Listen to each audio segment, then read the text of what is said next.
One. Hello and welcome to Premier League Backchat with me, Oliver Mackenzie, and Andy Price, bringing you all the latest football news and gossip from around the world. Going to be quite a short episode today, well, because we're a man down, because Mark Cohen has not turned up, and I'm sure there will be internal discipline as he's basically hung us out to dry. So, yeah, if you're watching this, Mark, fuck you. Okay, so we're going to move on to our first topic very quickly, which is the Anfield regeneration plans that were announced earlier this week. Yeah. Creating 700 jobs, a new hotel, 120 bedrooms, 250 new houses off the top of my head. Just want to ask you, do you think for Liverpool, sticking to the Liverpool Football Club rather than the wider area, would a new stadium have been better suited to the needs of the club, or would the costs of that burden the club and the city council? Well, it'll cost an absolute bomb to do that, won't it? Make a new stadium, plus they still have to regenerate Anfield anyway. Yeah, because at the minute it's a bit of a mess. It's an absolute mess coming from a Liverpool fan. It has to be regenerated, so if you're regenerating it and making a new stadium, you're bankrupting yourself. Well, the council bought all the houses years ago. Yeah. It's just that Hicks and Gillette have messed up that much that the wider area is still feeling the effects of that. Do you think? Obviously, it's good to see that local residents are finally getting this conflict resolved after it must be 10 years since that the King's Dock plan was first came into fruition, and it was offered both Liverpool and Everton. Obviously, we had the Stanley Park Stadium, which would have been a ground share. Is a ground share between two rival clubs something you could see maybe Manchester possibly doing, even if it's just for a couple of games? No, definitely not. The rivalry between all the fans. You're not keen on ground sharing? No. Well, it works in Milan between AC and Inter. I don't think I'd trust it, to be honest. We're getting a bit off topic now. So, obviously, the whole regeneration is publicly funded, which means it's coming through the taxes of some of the poorest people in Liverpool. Is that right during a recession? It's not particular, is it? It's not a particularly good thing to do. If you're going to tax the poor, because when to tax the rich more, right? When the economy was booming, which is when the first ideas of a stadium. When was the last time our economy was booming? During the freaking Thatcher years. We weren't even alive. Fucking we were born into economic misery. But when in 2002, when the new stadium plans first came into fruition with the King's Dock plan, the economy was booming, so it made sense to have taxpayers' money spent on it, because the majority of people were unemployed, they're in okay jobs, and things are going well for the country. Now it's not. Now we have a lot of unemployed, which means that the people who are employed are going to have to pay a hell of a lot more tax to get this regeneration going. And I think it would just be better if, like we had the hotel thing, it would have been better if we just had a lot more commercial property development, like hotels or gyms or swimming pools, instead of, say, residential or council housing, which, when you look at the state of council housing, the residents will turn to shit in 20 years. Sorry if you live in council houses, it's just a generalisation from I've seen Par, which is the local area. Park, wherever you may be, you eat dogs in your country. It could be worse. You could be. I'm gonna stop We're running out of time. We're running out of time because you're singing about Park Ji-sung, who doesn't even play for your team anymore. I'll stop them before one of us dies. But yeah, definitely, private funding would have been better. Just to lower the burden from the taxpayer. I don't think that. Obviously, I'm a major fan of the new stadium, not the new stadium, it's being expanded to 60,000, but not at the burden of the taxpayer. Anyway, we're going to move on quickly to. Shall we talk about the Confederations Cup? Why not? It's the final. I'm terribly sorry, but I can't tell you when the final is. It might be. The final could have already happened by the time we've uploaded this video. So, It's our first episode, give us a break. Well, Spain, Italy. That was Spain, Brazil. That was yesterday. Spain, Brazil. Who's going to win? You don't want the finals, you don't know who's in it. Third place playoff. Who's going to win? Who's going to win? Spain. Just. I reckon Brazil will win it. I'm going to go Spain. On penalties. Bearing in mind, Spain had basically a bye against Tahiti, which is actually going to be a little topic of conversation later on in this show. Obviously, there's been major protests in the Brazilian area over not necessarily football-related things, but it was originally, 7-cent rise in ticket prices for buses. But it doesn't get away from the fact that Brazil is not a developed country, if we're being honest. Dude, we are getting interviewed by Jonathan Ross. Rise. Stupid off. Do these protests spoil the competition? Well, they do, because more people end up talking about the riots and the football, which isn't the point of the competition. That'd be like having a World Cup here and everyone talking about bloody politics. Well, we had that during the Olympics. The general consensus during the Olympics was it was going to be shit. It was quite shit. It was pretty shit. Nah, it's alright. The opening ceremony was didn't you enjoy, was it Super Saturday when Farah, Ennis and Rutherford won all gold medals? And we came, a bit of a... Hell yeah. That was probably out of shot, but we'll roll with it. Could you actually see the World Cup or the Olympics being called off? Just moving away from a football related issue for a minute? I think there might be, yeah. Do you think FIFA will? Do you think they'll just move it to another country, or could we see a year where there isn't a World Cup? Oh God, that we'll have to wait another 48 years to a World Cup. I'd actually rather have no World Cup than a Winter World Cup. No, Winter World Cup is a worst idea ever. Worst idea going is the Winter World Cup. Don't support the Winter World Cup unless you live in Australia or something where it's warm 24/7. Tell the Winter World Cup to piss off. Also, is this tournament important?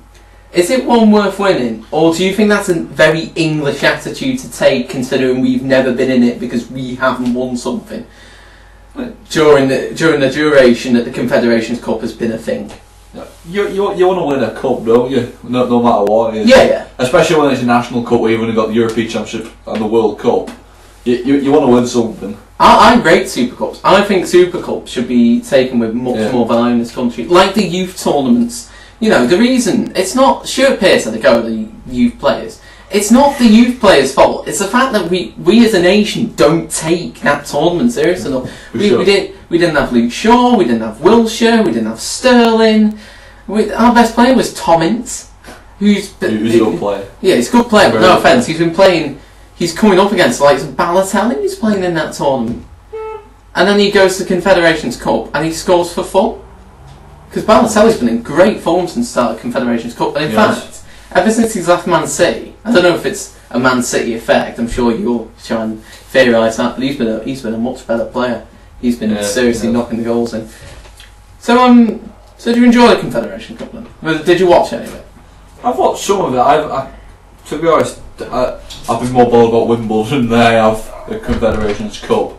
But I have watched bits of it, but the reason I haven't watched more of it is because most of the matches have been total mismatches. Tahiti? Yeah, Spain Tahiti. I didn't watch that because I knew... Nigeria Tahiti, that was one of the worst standards I have ever seen in my life.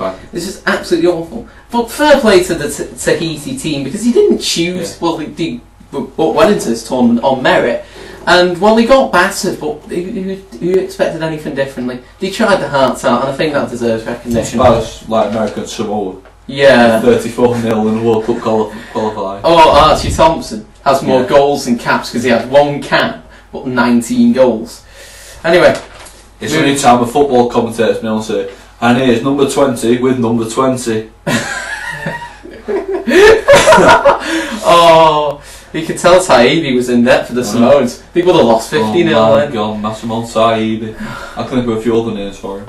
Is he one of your worst signings? He's got to be. Oh. Man United, absolutely shocking. Anyway, moving on to our next topic. Very much coming at you, fast, pacey, like Sean Wright Phillips 5 years ago. Not now. Like a wigger in a pie shop. Yes, the ballad of Luis Suarez. I think, you're going to be biased as a United fan, I'm going to be biased as a Liverpool fan. However, we can both agree on one thing, he's going. Don't put on your rose tinted, I nearly said tinted testicles. Give us a thumbs up for tinted testicles. Hashtag tinted testicles.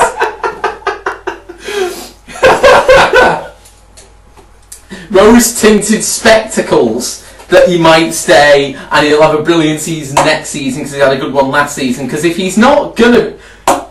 You're out of control, aren't you? Are you okay, Andrew? Tinted testicles! Oh god, I'm okay. You alright? Yeah, I'm okay. Are we ready to carry on? Yeah. I think we might be editing this bit out. Sorry team. Oh dear. We'll put it in the outtakes, why not? So don't worry. Okay. He's not even if he stays, he'll do rubbish this season because he isn't happy at the club. Well, like when Ruud van Nistelrooy wanted to leave United, he didn't play especially well in his last games. But mind you, he did cross Fergie, and once you do that, Fergie knows best. Fergie knows best. Hashtag Fergie knows best. Once you cross Fergie, that's it's all coming back. No coming back. So, as a United fan, you'll probably just be laughing at the fact that we have egg on our face right now, saying that he's shown his true colours to us. That he's actually a bit of a conniving bastard, and that he doesn't deserve the Liverpool shirt. Because if he's gonna leave, one thing I'll always say about Torres is he said he wanted to leave, and the day he said that, he handed in a transfer request. Suarez has been saying, like Madrid, or like Juventus or wherever, and he hasn't handed in a transfer request, and he's been trying to engineer this move around the back of the club. The club can't stand for that. It's like the story BBC ran the other day, breaching contract. It is breaching contract, yes. And it's absolutely appalling that Suarez, and I know he's done some unprofessional things. This is like law breaking. Yes. You can't go to a team and say, I want to join you, and just expect the club to roll over. Well, when Odin wins, I just noticed something. Piss artist. No. That's what it says. Piss artist. Yes, no, it was a comedy glass. It's a disgrace. It's got me Barocca in. It's me on a really good day. But anyway, is the English media to blame, or is Suarez to blame? Suarez. 100% Suarez. Definitely Suarez. 100% Suarez. Yeah. Well, I'll probably say like 94%, 6%. What, 0.1%? Yeah. The Liverpool Echo building it up as this brilliant thing. Like, he just needs gold, doesn't he? Like, he was second top scorer last year, considering he didn't play in quite a few games. Yeah, but in the 2 seasons he's been at your club, he's been suspended for 12% of the games he could have played. Yeah, but look at all the goals he scored. Yeah, but look at all the goals he scored. But look at all the turmoil he's brought on the club and the bad name that he brings to a great club. See, I disagree on that point. I don't think Suarez brings a bad name to the club. I think he brings a bad name to himself. The club have nothing to do with it. Anyone who thinks that the club it blemishes the club, no man is bigger than the club. Maybe the Dalglish thing. Maybe the Dalglish thing, but that was more Dalglish's fault. Dalglish is never right. Oh no, he is. Sometimes. Every once in a while. Every once in a while. But if a man, getting off topic again, if a man is bigger than the club, then yeah, he can degrade the club. If he isn't, then the club will never be degraded. I think Brendan Rodgers has done what he's done absolutely brilliantly. He's handled this so well and basically did everything Dalglish didn't. He said to Suarez, if you want to leave, hand in a transfer request, and if you're going to hand in a transfer request, fuck off. If you're going to be unprofessional like that, fuck off, you. We don't want you. We don't want you. Yeah, big teeth fucking Just out of curiosity, if Van Persie did the same thing, what would you say? What would I say? Or take Rooney. Take Rooney's, who's apparently handed in a transfer request, but it could be not. Linked with PSG, Chelsea, Arsenal. Well, let's start off. Would you be happy to see him leave? Well, the way I see it, when Wayne Rooney's on form, you want him. But when he's not on form, he acts like a bit of a spoiled brat, doesn't he? Rooney, this last season, Rooney has had a typical Rooney season. Yeah. He's still got quite a lot of goals though. I think his assists say more his goals, because he has 10 goals and you think he has 10 assists. Yeah. The only other players who have more than 10 goals and 10 assists this season are Walcott and Mata. Yeah. He's right up there, and he's a perfect attacking midfielder now. He's not a striker anymore, because Van Persie's a striker. I wouldn't go as far as to say he's a centre mid, because I don't think he marks well or tackles like a centre mid can, but he can definitely play in the hole. Maybe with someone like Kagawa and Hernandez playing by him in the hole, I think that would definitely be a way David Moyes could be. Sure. Definitely. Right the bone and sit David Moyes could be successful in his first season if he did that. Yeah. Well, the only thing that I worry about now with Rooney is I think his relationships with the fans might have been a bit damaged by the fact that the second time in 3 years he's asked for a transfer request. And the way he's gone around it isn't the best thing to have done. That's exactly what I think with Suarez. Yeah. That he's alienated the only support he has left. It's like Gareth Gaze now. Friggin' That's I'm a bit dry. I'm a bit dry. No, but running bathroom open all hours. Andy, shut up. He's alienated the only fans he has left, so no one really wants him anymore. So maybe it's high time for Suarez to go. Yeah. But I think we said all we can on Luis Suarez. Anyway, the fucker. Bit of fun for our last story. Ronaldinho launching his own club brand, which is Atletico Marinho. If you're actually curious to buy these things, they're launching condoms with Ronaldinho. Can you think of a worst sports? Can you think of a worst product a sports person has been associated with? Apart from Kenny Dalglish's soccer match for the Spectrum, which all you 80s kids will remember, was shocking. I've played it, even though I was born in 1996. That is the pits. A glitchy, horrible mess. I can't believe the King Kenny put his name to it. But seriously, worst products a sportsman's put his name to. I can't think of one off the top of my head, but I could think of a bad one. What? Phil Neville on the front of Vogue. That would be quite a bad one. Oh, actually, if we're gonna do like made up ones, I had an awesome joke about Everton dildos with something like this. Do you know what it's got on the side? No, in the advertising campaign. See your wife getting porked with the people's prick. You'll love it. Oh, you'll love it. The only way is up. The only way is up, baby. For you and me now. That's your derby. Actually, another bit of fun. Did you see Cologne's kit launch? The retro 70s one. We'll put we're actually going to put the condom news story in the description as well as this one. It was basically Cologne launched this retro style kit, but they actually got all the players to dress up as retro footballers. Yeah. So they had afros and mullets. Oh, it was brilliant. I'm going to put the link in the description to that. So anyway, do you have anything you want to add? Any other business? Any other stories that catch your eye? Oh, many things. Joking here. Joking here. Still Johan Kebab. He's still pissing off Alan Shearer.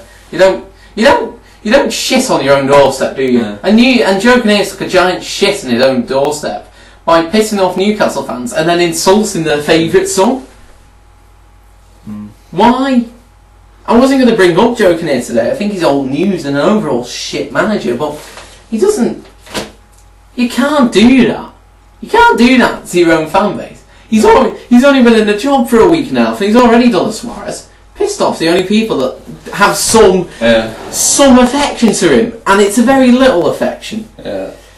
It's just fucking ridiculous. Well, is that it? We're going to wrap this up? I think we should. Yeah. Otherwise YouTube will do us up the arse. I think they've already do us up the arse with the people's prick. We could slip one more word in that would really piss them off. Well, let's not. Is that a big first episode? Yeah, the big C. We'll see you next Tuesday. We'll see you next Tuesday. Thank you for watching the first episode of Premier League Backchat. Don't forget to like, subscribe, comment.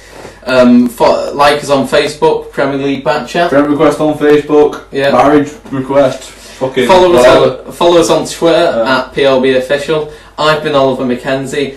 He has been Andrew Price. We wish you a very nice weekend and next week, and we'll see you next Friday. Hopefully with a third host. Now we've sacked Mark.